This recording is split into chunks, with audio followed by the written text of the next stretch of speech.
¿Qué tal amigos? Bienvenidos a un nuevo programa de Descubriendo la Verdad. Mi nombre es Emanuel Vallejos. Este es el programa número 6. Ya vamos 6 programas de esta nueva temporada en el cual estamos abordando el libro de Apocalipsis, ¿sí? Uno de los libros más enigmáticos, probablemente uno de los menos comprendidos de la Biblia en el cristianismo.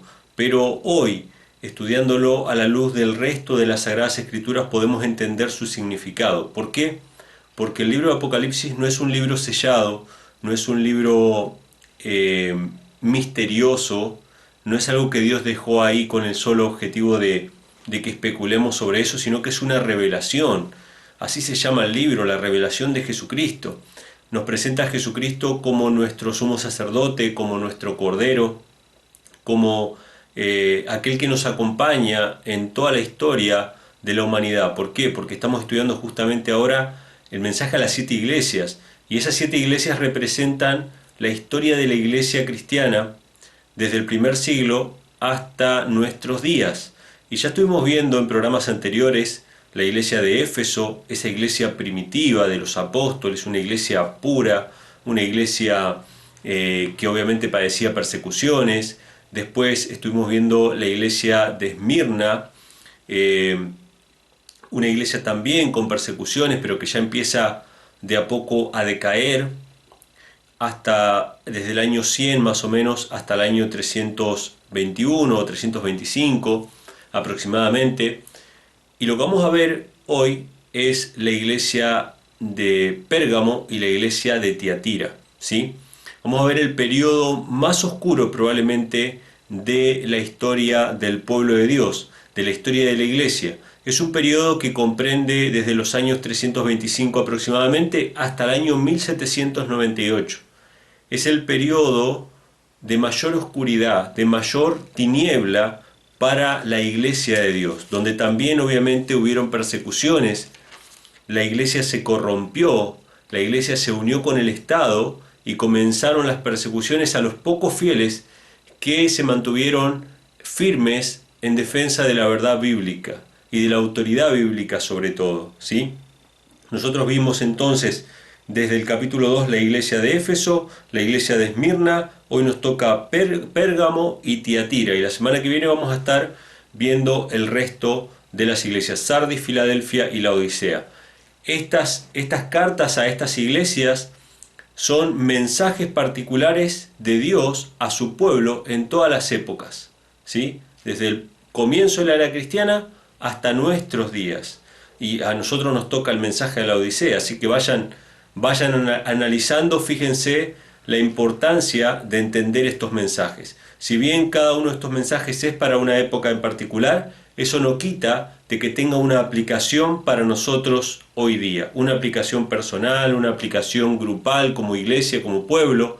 ¿Sí? Sé que muchos de los que están escuchando son cristianos, que van a alguna iglesia, se congregan seguramente, y vamos a ver que la palabra de Dios es como una espada de dos filos que penetra nuestro corazón y que lee nuestros pensamientos, nuestros sentimientos, y nos muestra cuáles son nuestras fallas, en qué estamos fallando, para que podamos mejorar, para que podamos ser mejores, ¿sí? Para que por medio del Espíritu de Cristo podamos perfeccionar nuestro carácter, podamos avanzar en santidad, una santidad sin la cual ninguno verá al Señor. Para aquellos que nos sintonizan hoy por primera vez y estás escuchando este programa a través de la radio, sería bueno que puedas corroborar después en YouTube. Están todos los programas subidos, ¿sí? Este es el programa número 6, pero todos los anteriores y este están subidos a el canal de YouTube Infonom. Así que si ponen en YouTube Infonom, ahí buscan Descubriendo la Verdad, ahí van a encontrar todos los programas de radio que están grabados en video. Así que estamos en video en YouTube,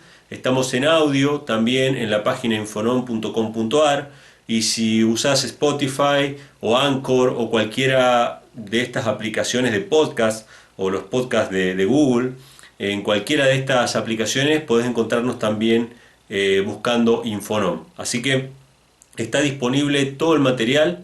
Hasta ahora van 6 programas con este, y vamos a seguir avanzando en el libro de Apocalipsis y descubriendo, desentrañando todas las cosas que nos pueden llegar a parecer misteriosas si no tenemos el lente bíblico. si no ponemos la Biblia como lente para leer las Escrituras. Es decir, la Biblia se interpreta a sí misma. El Antiguo Testamento, el Nuevo Testamento, el libro de Apocalipsis en particular, que es un libro escrito en símbolos, se interpreta con las propias Escrituras. Un texto explica otro texto.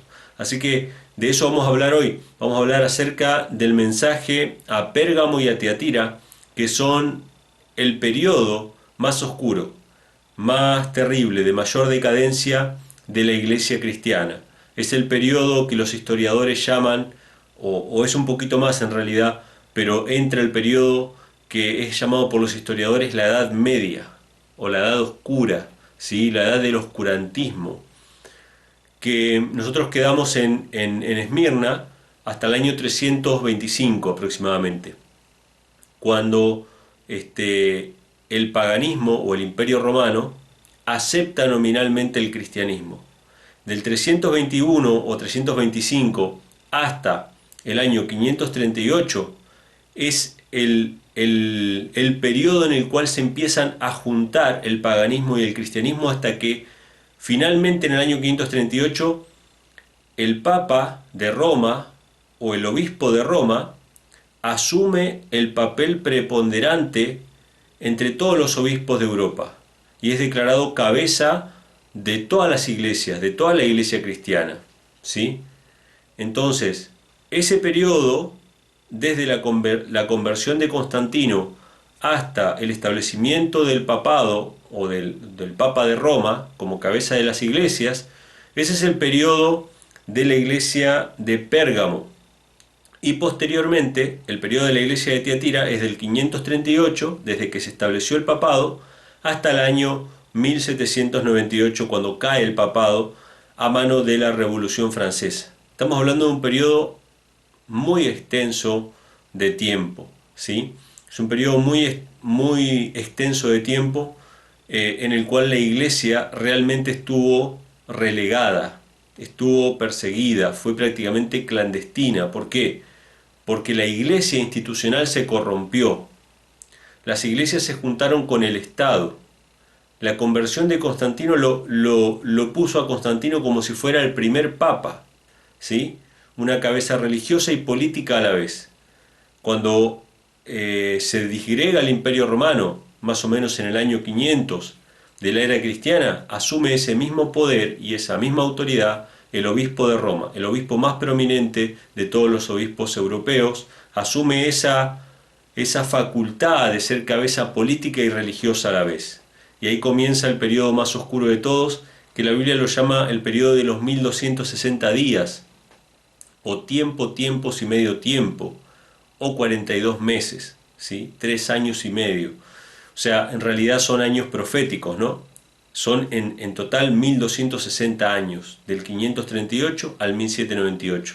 Es un periodo profético que es incuestionable, es decir, está en la historia, debidamente documentado, se cumplió y fue el periodo más oscuro de la iglesia. La iglesia de Dios no era la que estaba en los palacios, en los monasterios, en las cortes de los príncipes. La iglesia de Dios por lo general estaba relegada en las montañas, en los lugares apartados. Era una iglesia clandestina. Estaba la iglesia oficial, la iglesia de Roma, y después estaba la iglesia clandestina, a los cuales eran llamados herejes. Entonces, vamos a ver qué es lo que Dios le dice a estas iglesias, a la iglesia de Pérgamo y a la iglesia de Tiatira. ¿Qué palabras tiene para esta iglesia perseguida? Entonces vamos a ir a Apocalipsis capítulo 2, vamos a ir al versículo 12 en adelante, y vamos a leer el mensaje a la iglesia de Pérgamo. Dice así, verso 12, y escribe al ángel de la iglesia en Pérgamo, el que tiene la espada aguda de 2 filos, dice estas cosas. La espada, que representa la palabra de Dios, ¿sí? Que es como una espada de 2 filos que penetra hasta el corazón, fue lo que fue puesto en entredicho en este periodo de oscuridad. Esa espada, que luego se iba a desenvainar de una manera tremenda en la Reforma Protestante, a través de que la imprenta, en el año 1400 y pico, se inventa la imprenta de tipos móviles, perdón, 1500 y pico, la Reforma Protestante hace que la palabra de Dios llegue a la gente común. Pero durante mucho tiempo, la Biblia estaba solamente reservada para unos pocos. Era muy difícil copiar toda la Biblia, pero habían pueblos, como los valdenses, que conservaban traducciones de la Biblia, ¿sí? Y esa espada aguda de dos filos, durante mucho tiempo estuvo escondida, ¿sí?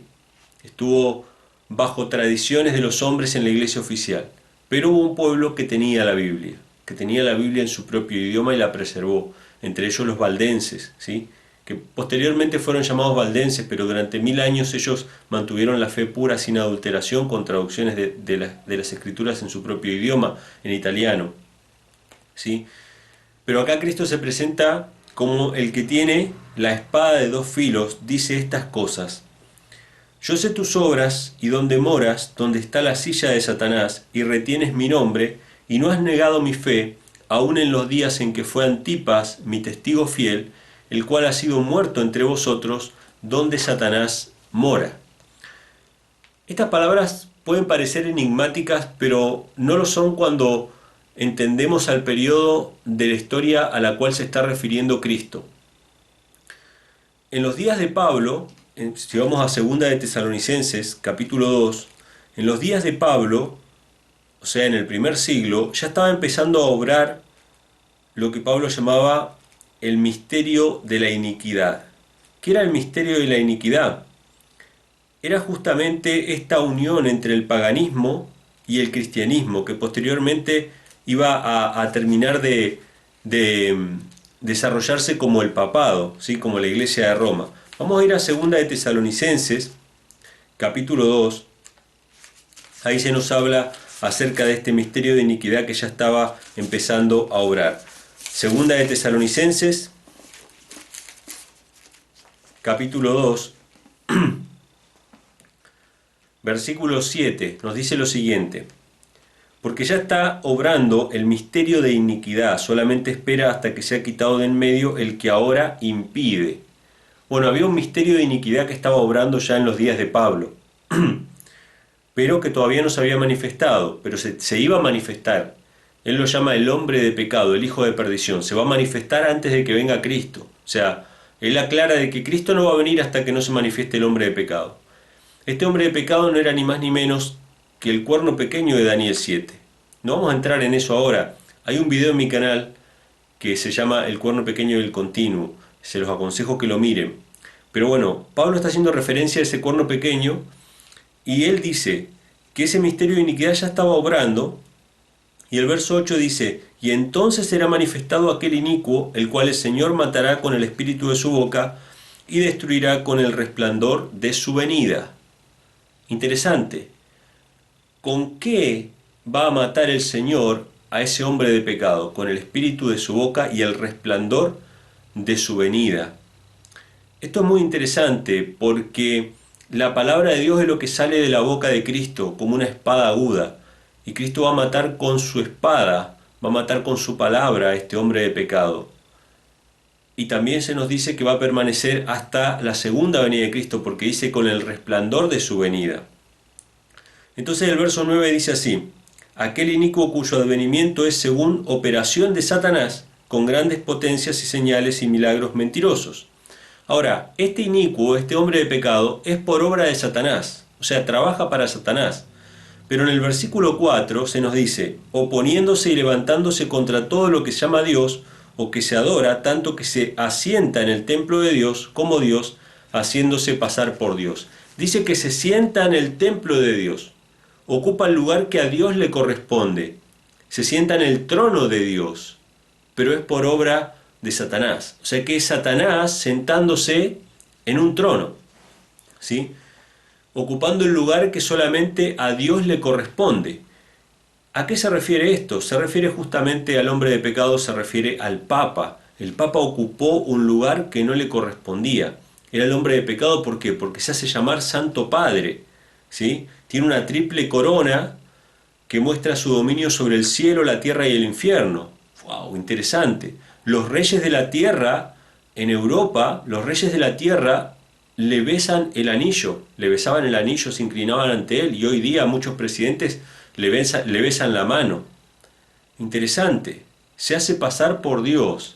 Se lo llama el vicario de Cristo, representante del Hijo de Dios, Santo Padre, Sumo Pontífice. Títulos que son blasfemos porque está ocupando un lugar que no le corresponde. Ahora, ¿a qué se refiere entonces cuando dice que esta iglesia mora donde mora Satanás?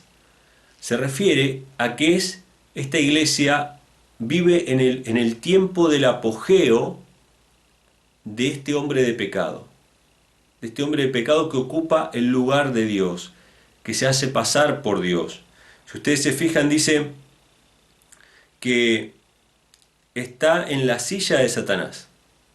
Mora donde, o sea, esta iglesia está donde mora Satanás. Esa silla es ese trono en el cual se sienta el hombre de pecado haciéndose pasar por Dios. Entonces dice que no has negado, dice, retienes mi nombre y no has negado mi fe.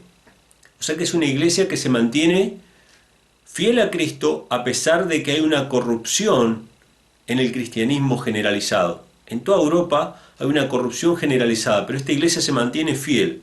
Dice, aún en los días en que fue Antipas, mi testigo fiel, el cual ha sido muerto entre vosotros, donde Satanás mora. Y acá entra un misterio. ¿Por qué un misterio? Porque muchos comentadores se han preguntado siempre quién es este Antipas, y han investigado en la historia y no aparece ningún Antipas que haya sido muerto o que haya sido martirizado, ¿no? Entonces, ¿quién es Antipas? En realidad Antipas es una figura que representa al pueblo de Dios. O sea, no necesariamente es una persona que haya existido en la historia, pero sí es una persona que representa a la iglesia de Cristo. Este testigo fiel, que en realidad tiene el carácter de Cristo, porque Cristo es el testigo fiel y verdadero, según Apocalipsis, Cristo mismo es el testigo fiel y verdadero, este Antipas también es testigo fiel y verdadero, tiene el carácter de Cristo. ¿Qué es ser testigo fiel y verdadero? Que de su boca no va a salir una mentira, no va a salir un engaño. Y es un testigo de Cristo, es un testigo del amor de Dios y del poder de Dios, y testifica con su vida y con sus palabras acerca del Dios verdadero. Y se mantuvo firme.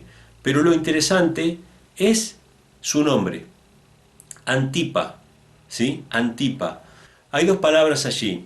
Una es anti, que significa del latín contrario o opuesto, y la otra es pa, que tiene que ver con lo que se utiliza para denominar a los sacerdotes, padre o papá, ¿sí?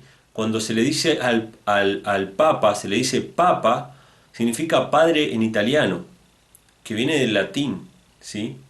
Entonces cuando dice Antipa, es el que se opone a los papas, se opone a la autoridad de los hombres, porque fíjense que la Biblia se nos enseña, en los evangelios, Cristo le dice a sus discípulos, ustedes no sean llamados padres por nadie, ni sean llamados maestro por nadie, porque uno solo es vuestro Padre, el que está en los cielos. Sin embargo, los hombres se hacen llamar Padre, Papa. No podemos llamar Padre nuestro a ningún hombre, porque uno solo es nuestro Padre, y uno solo es nuestro Maestro, el Cristo. Sin embargo, los hombres se hacen llamar Papa. Entonces, este Antipas es alguien que se opone a esa autoridad humana, a esos papas. Y ese fue un testigo fiel que fue muerto, dice. Obviamente que en esta época de Pérgamo todavía no estaba el Papa de Roma o el Obispo de Roma, pero sí había muchos papas. A cada sacerdote se le llamaba padre, ¿sí? Siempre se le llamaron santos padres, los padres de la iglesia, ¿sí? En lo cual muchos basan su teología hoy en día. Sin embargo, este Antipa es contrario a esos padres, contrario a la autoridad humana en materia de religión. Entonces representa al pueblo de Dios, representa a la iglesia verdadera, que se mantuvo fiel, y que fue muerto y se mantuvo fiel, donde mora Satanás, donde se estaba empezando a gestar lo que en siglos subsiguientes iba a ser conocido como la Iglesia romana, ¿sí? Entonces el versículo 14 dice: pero tengo unas pocas cosas contra ti, porque tú tienes ahí a los que tienen la doctrina de Balaam, el cual enseñaba a Balac a poner escándalo delante de los hijos de Israel, a comer cosas sacrificadas a los ídolos y a cometer fornicación. Bueno, esto ya lo mencionamos en el programa anterior, ¿sí? De cómo Balaam, el profeta, no podía maldecir a Israel. Entonces, ¿qué hizo? Le dijo a Balac que tenía que enviarle mujeres, ¿sí? Para que desviaran al pueblo, que cayeran en pecado, y entonces sí, Dios iba a permitir que se maldijese a Israel. ¿Qué hizo esta iglesia? Esta iglesia permitió que se corrompiera la fe pura, se unió con el Estado, se unió con los paganos. Es el sincretismo entre el paganismo y el cristianismo. Por eso dice que se enseña a comer cosas sacrificadas a los ídolos. Los romanos tenían muchos ídolos, tenían muchos dioses. Y obviamente que sacrificaban y dedicaban mucho del alimento que ellos consumían a los ídolos. Hay bastante información sobre esto en el Nuevo Testamento. Entonces, cuando el cristianismo, para poder congraciarse con los paganos, empezaron a adoptar costumbres de los paganos, se empezó a introducir la adoración a los santos. Por ejemplo, la adoración a los santos, o el atribuir imágenes a Cristo, a María, a Pedro, etcétera, etcétera, era simplemente mezclar cuestiones del cristianismo con el paganismo. Pero la iglesia primitiva no tenía estatuas ni de Cristo, ni de María, ni de los santos, ni de nada. Se adoraba a Dios el Padre, a quien nunca nadie vio jamás y por lo tanto nadie lo puede representar, y se adoraba a Cristo su Hijo.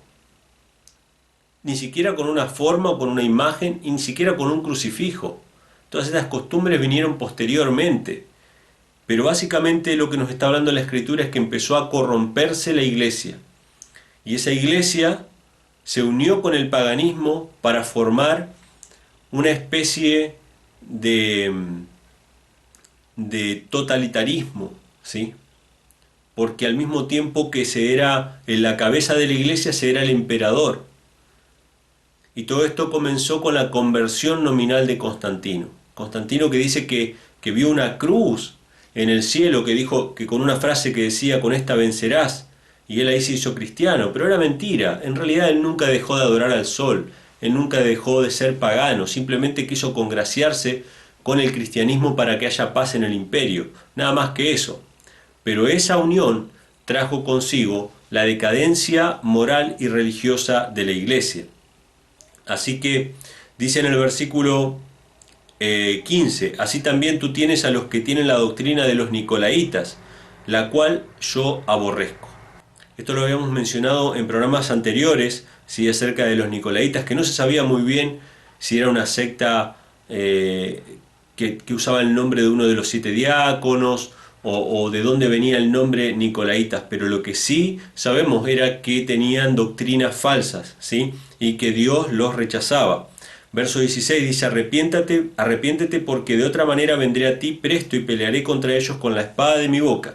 El que tiene oído, oiga lo que el Espíritu dice a las iglesias. Al que venciere daré a comer del maná escondido, y le daré una piedrecita blanca, y en la piedrecita un nombre nuevo escrito, el cual ninguno conoce, sino aquel que lo recibe. Esta parte es una de las más hermosas, porque Dios, a pesar de que su iglesia está en un entorno tremendamente hostil, en la cual la iglesia oficial se está corrompiendo, se está uniendo a la Roma imperial, están haciendo alianzas humanas, se está metiendo el paganismo dentro de la iglesia, Dios igual consuela a su pueblo, a ese pequeño remanente que se mantiene fiel. Dios le da una promesa, ¿no? Que se arrepienta, que se separe de todas esa apostasía, y que Él le va a dar de comer el maná escondido. Interesante. El maná es el pan del cielo, el pan que descendió del cielo. Pero al mismo tiempo es la promesa de que no nos va a faltar nada, de que nunca nos va a faltar el alimento, porque en el desierto, donde no crecía nada, donde no tenían nada para comer, Dios mantuvo a su pueblo con el maná, con el pan del cielo, mostrando así que no dependemos de nuestras propias fuerzas para nuestro sustento, sino que Dios nos da todo lo que necesitamos. Hermanos que están escuchando este programa de radio, seguramente alguno estará pasando por alguna prueba, por alguna dificultad, o por causa de su fe quizá perdió su trabajo, ¿sí? Por causa de observar el día de reposo correcto tiene que rechazar un trabajo. ¿Quién sabe todas las privaciones que podemos llegar a enfrentar? Sin embargo, Dios nos dice, yo te voy a dar el maná escondido. ¿Por qué? Porque aunque nosotros no veamos nada, aunque no veamos de dónde Él nos va a sustentar, Él nos va a sustentar. Él nos va a proteger, como mantuvo a su iglesia en el desierto por más de 1000 años. Pero no solamente eso, dice que nos va a dar una piedrecita blanca con un nombre nuevo, el cual nadie conoce sino solamente aquel que lo recibe. ¿Qué significa esto? En la antigüedad, sobre todo entre los griegos y los romanos, en la antigüedad era muy difícil hacer un viaje de muchos kilómetros, porque uno no sabía con qué se iba a encontrar, si iba a tener un lugar donde alojarse. Esto mismo pasó con Cristo. Cristo no tuvo lugar donde alojarse cuando su madre y su padre llegaron a Belén. No había lugar, lo tuvieron que hospedar en un establo y allí fue que nació Cristo, ¿no? El Rey del cielo y de la tierra nació en un establo. Qué lección de humildad. En aquella época no era tan fácil salir porque no sabíamos quién nos iba a hospedar. Entonces había que trabar una relación de amistad con alguna persona y esa persona nos tenía que hospedar. Eran casas particulares. Nos hospedaba una persona, pero había que trabar una relación de amistad porque el hecho de hospedar a alguien era una señal de respeto, de amistad muy grande, ¿sí?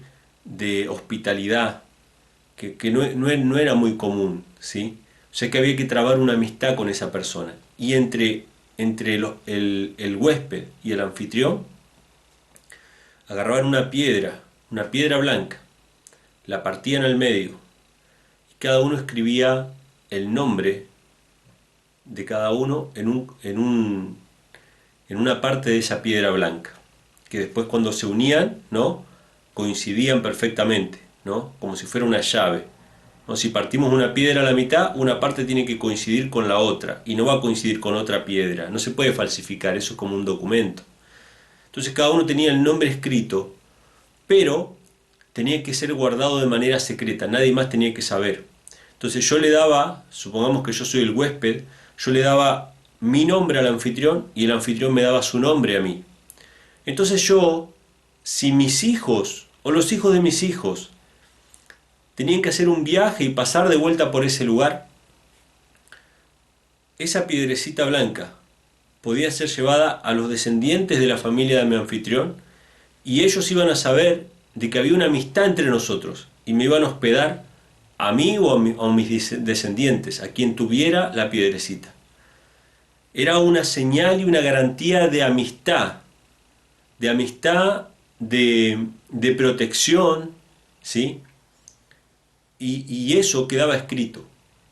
Cuando Cristo dice, yo le daré una piedrecita blanca con un nombre nuevo que nadie conoce sino solamente aquel que lo recibe, obviamente que Cristo va a tener un nombre nuevo, nos dice el libro de Apocalipsis. Él nos da esa piedra que es una garantía de su amistad con nosotros y de que nos va a proteger y que nos va a cuidar, que nos va a dar el maná, que nos va a dar todo lo que necesitamos. Dios nos pide que perseveremos, que seamos fieles hasta la muerte, que no abandonemos la fe, que nos arrepintamos, que seamos más que vencedores por medio de aquel que nos amó. Así termina el mensaje a Pérgamo, a esta iglesia que está atravesando un tiempo de apostasía que se empieza a consumar en la iglesia de Tiatira. Fíjense, de tal manera se consuma esa apostasía que ya acá aparece directamente la gran ramera, de Apocalipsis 17, Apocalipsis 18, ¿sí? Nos dice en el versículo 18 del capítulo 2 de Apocalipsis, y escribe al ángel de la iglesia de Tiatira, el Hijo de Dios que tiene sus ojos como llama de fuego y sus pies semejantes al latón fino o al bronce bruñido, según otras versiones, dice estas cosas. Yo he conocido tus obras y caridad, y servicio y fe, y tu paciencia, y que tus obras postreras son más que las primeras. Esta es la iglesia del desierto ya. Esta es la iglesia del desierto, la iglesia que estaba en las montañas, que ya no pudo quedarse en las ciudades porque en las ciudades reinaba la iglesia del Estado, la iglesia imperial, la iglesia de Roma, cuyos obispos y prelados tenían un poder político, ¿sí?, en el cual comenzaban las persecuciones a todos aquellos que no aceptaban al Papa de Roma o al Obispo de Roma como cabeza de todas las iglesias. Entonces esta es una iglesia perseguida, pero Dios le hace también el reclamo y dice así, verso 20, mas tengo unas pocas cosas contra ti, porque permites a aquella mujer Jezabel, que se dice profetiza, enseñar y engañar a mis siervos, a fornicar y a comer cosas ofrecidas a los ídolos. ¿Quién era Jezabel? Jezabel fue esposa de un rey de Israel, el rey Acab, en días de Elías, del profeta Elías. Esto está en el Antiguo Testamento. Pero ¿quién era Jezabel? Jezabel no era israelita. Dios le había prohibido a los reyes de Israel y de Judá que se casaran con extranjeras. Sin embargo, Acab se casó con una mujer extranjera, se mezcló con sus costumbres y Acab terminó siendo tan pagano y tan politeísta como lo era Jezabel. Esta mujer Jezabel representa a la gran ramera, ¿sí?, la prostitución, la mezcla entre lo bueno, entre lo santo y lo profano, entre lo santo y lo que es del mundo. Esto es una representación calcada de lo que fue la iglesia de Roma. Fue una unión entre el paganismo y el cristianismo. Por eso, esto no tiene nada que ver no son palabras contra el pueblo católico. Dios ama al pueblo católico y nosotros los amamos también. Y llamamos a cada uno de nuestros hermanos católicos a que acepten la Biblia como autoridad. Ustedes saben que en el catolicismo se enseña que la Biblia no es la única autoridad, sino que está el magisterio, ¿sí?, y la tradición. O sea que está la Biblia, la tradición y el magisterio. ¿Qué representa esto? Que si la Biblia no se ajusta a la tradición, al magisterio, se rechaza la Biblia. Sin embargo, la palabra de Dios es la que permanece para siempre, según Isaías. Entonces, tenemos que aceptar la Biblia como única regla de fe. Dios ama al pueblo católico, nosotros amamos al pueblo católico y lo llamamos a reconocer la Biblia como única regla de fe. Pero justamente esta representación de la unión entre el paganismo y el cristianismo está claramente documentado en la historia con la formación de la iglesia, ¿cómo se llama? Católica, porque es universal, apostólica, porque tiene doctrina de los apóstoles, y romana. ¿Por qué es romana? Porque tiene doctrina romana, porque tiene costumbres romanas, tiene idolatría romana. Si ustedes van, por ejemplo, al Vaticano, y ahí está, por supuesto, la Basílica de San Pedro, y hay una parte en el Vaticano que se llama el Panteón. Ese panteón, como lo dice la misma palabra, panteón es el lugar de todos los dioses, ahí estaban todos los dioses romanos. Es el mismo lugar donde adoraban los paganos, ahora adoran los cristianos, entre comillas, los católicos. Pero hay una estatua ahí muy interesante que es la estatua de San Pedro. Esa estatua de San Pedro tiene los pies gastados, es una estatua de bronce, de tamaño real prácticamente. Está bastante elevada y los pies más o menos quedan a la altura de los ojos de los visitantes. Todos los visitantes que van tocan los pies de San Pedro. Es una estatua de bronce, pero esos pies están gastados. Es como si le hubiesen agarrado con una máquina moladora y le hubiesen gastado los pies de bronce, pero ese gastado no es con una máquina. Ese gastado es de tanto que han tocado esos pies rezándole a esa imagen. Pero lo que muchos católicos no saben es que esa estatua no es de origen cristiano. Esa estatua era el dios Júpiter. Era el dios Júpiter. Ya la adoraban los paganos romanos antes de que eso se convirtiera en una sede cristiana. Entonces, ese es un ejemplo claro de la unión entre el paganismo y el cristianismo. Por eso Jezabel representa claramente este periodo de la iglesia en que el cristianismo se unió con el paganismo y formaron la Iglesia Católica Romana. No es un ataque a los católicos, no es un ataque a las personas. Dios nos ama a cada uno de nosotros. Hay cristianos evangélicos que si no aceptan a Cristo, no obedecen a Dios, no guardan sus mandamientos, no va a haber ninguna diferencia entre un católico y un evangélico, porque lo que hace la diferencia no es la religión en la que naciste o a la iglesia a la que estás asistiendo ahora. Lo que hace la diferencia es si obedecemos a Dios antes que a los hombres o no, si seguimos al Cordero por donde quiera que va o si seguimos a los hombres. Si están escuchando esto evangélicos, adventistas, bautistas, israelitas, nazarenos y lo que fuera, no importan los nombres que tengan, si no siguen al Cordero por donde quiera que va, no han de recibir la salvación, porque nuestra salvación es por la fe en Cristo, y Cristo es nuestro único ejemplo. Entonces Apocalipsis nos presenta a un pueblo que guarda los mandamientos de Dios y tiene el testimonio de Jesucristo. No dice que tiene tal nombre o tal otro, sino que cumple esas características. Entonces esto no es un ataque al pueblo católico. Esto estamos diciendo simplemente lo que la Biblia revela acerca de esta mujer Jezabel, que es la misma gran ramera que aparece en Apocalipsis 17 y 18. Si vamos a Apocalipsis 18, vamos a confirmar esta idea cuando se nos habla acerca de una de las cosas que hace esta gran ramera. En Apocalipsis 18 se nos dice así, versículo 3 dice, porque todas las gentes han bebido del vino del furor de su fornicación, y los reyes de la tierra han fornicado con ella, y los mercaderes de la tierra se han enriquecido de la potencia de sus deleites. Hablando de Babilonia, de esta mujer ramera que aparece en Apocalipsis 17. ¿Qué se nos dice en Apocalipsis 2, en el mensaje a Teatira? Que esta mujer Jezabel enseña a fornicar, ¿sí? Entonces es la misma mujer, es la misma ramera, se dice profetiza. ¿Por qué? Porque pretende ser la iglesia de Cristo y representar a Cristo y hablar en nombre de Cristo y profetizar. Sin embargo, no es nada de eso. Es lo mismo que fue Jezabel en la época del antiguo Israel, cuando hizo que el reino de Israel cayera en una gran apostasía. Pero Dios amenaza a esta iglesia.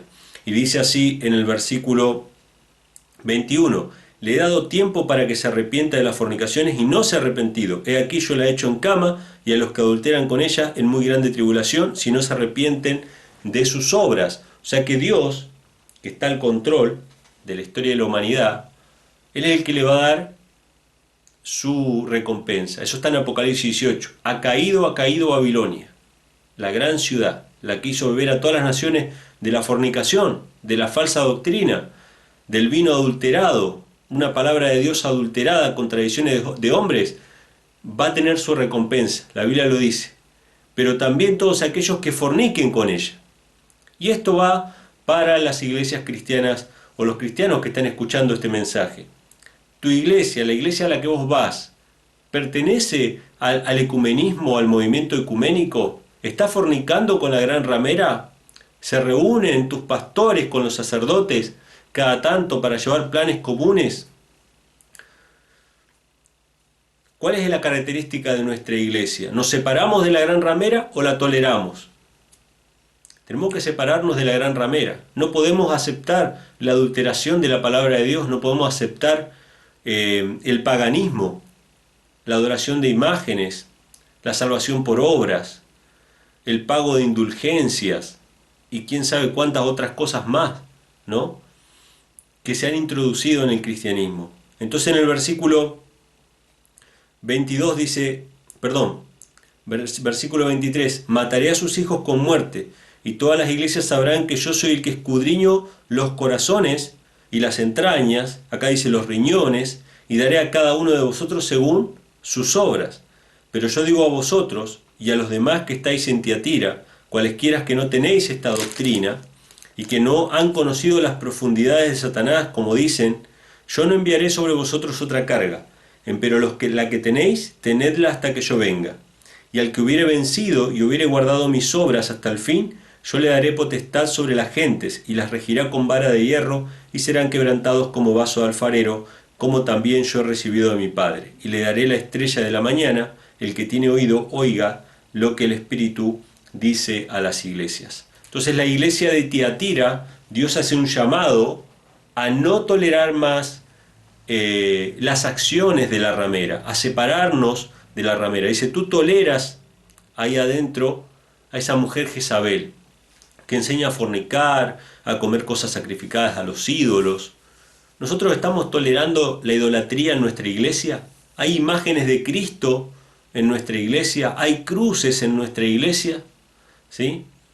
¿Tenemos trato con la ramera? ¿Nuestra iglesia pertenece al Concilio Nacional de Iglesias? Todos esos son movimientos ecuménicos, son movimientos que la misma Iglesia Católica ha empezado a hacer desde el Concilio Vaticano II en la década del 60 para volver a traer a los protestantes nuevamente a Roma. Y hoy día la gran mayoría de los protestantes están aceptando ese llamado. De hecho, hace unos pocos años la Iglesia Luterana afirmó que la Reforma se terminó, que ya no tenemos nada que diferenciarnos con la Iglesia Católica.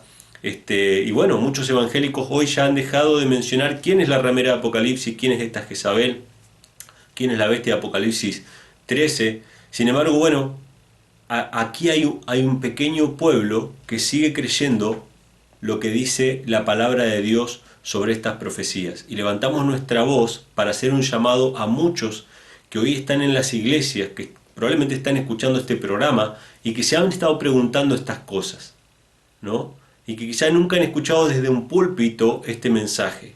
Bueno, ahora Dios te hace llegar este mensaje para que respondas el llamado a salir de Babilonia, a salir de la confusión, a acercarte a Cristo como nuestro único Maestro, a Dios el Padre como nuestro único Dios verdadero, ¿sí? A recibir el espíritu de santidad, sin la cual ninguno verá al Señor. Esa santidad que no es ni más ni menos que la obediencia a los mandamientos de Dios. Hasta aquí hemos llegado con la cuarta iglesia, ¿sí? Ya vimos Éfeso, vimos Esmirna, vimos Pérgamo, Tiatira, llegamos hasta el año 1798, cuando cae el papado a manos de la Revolución Francesa. Nos quedan 3 iglesias por ver, que ya son periodos mucho más cortos, en los cuales Dios fue despertando al pueblo de Dios, al remanente de donde nosotros descendemos hoy. Lo que estamos haciendo simplemente es ver una línea de tiempo de la historia del pueblo de Dios hasta nuestros días. ¿Por qué? Porque es necesario que nosotros nos identifiquemos con ese pueblo de Dios,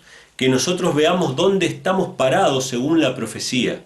Porque si nosotros no nos identificamos a nosotros mismos en la profecía, entonces no somos nada, no somos pueblo, no somos iglesia. Si nos preguntaran a nosotros, ¿ustedes están en la Biblia? Nosotros tenemos que decir, escrito está. Nosotros estamos aquí, aquí, aquí. Nuestras características son estas. Nosotros somos el pueblo que guarda los mandamientos de Dios y tiene el testimonio de Jesucristo. Hasta aquí fue el programa de hoy. Espero que les haya sido de bendición. Recuerden que pueden descargar todos los programas de radio de nuestra página en internet, infonom.com.ar. ¿Sí? Están todos en MP3, en orden ahí, con los versículos que se leyeron en cada programa, y también están en video, los pueden ver en nuestro canal de YouTube que se llama Infonom. Si escuchás Spotify o Anchor o cualquier podcast de las aplicaciones que hay tantas hoy en día para los celulares, buscanos Infonom y vas a poder escuchar todos los programas de radio también en el celular. Así que bueno, estamos haciendo todo lo posible para que puedas escuchar estos programas y tenerlos todos en orden para poder repasarlos, compartirlos, compártanlos en las redes sociales. Dejen todos sus comentarios, si están viendo el video en YouTube, dejen sus comentarios ahí abajo y nos estaremos encontrando en una próxima emisión, en el programa número 7, si Dios quiere, la semana que viene, con más profecías de Apocalipsis. Que Dios los bendiga y muchas gracias por habernos acompañado.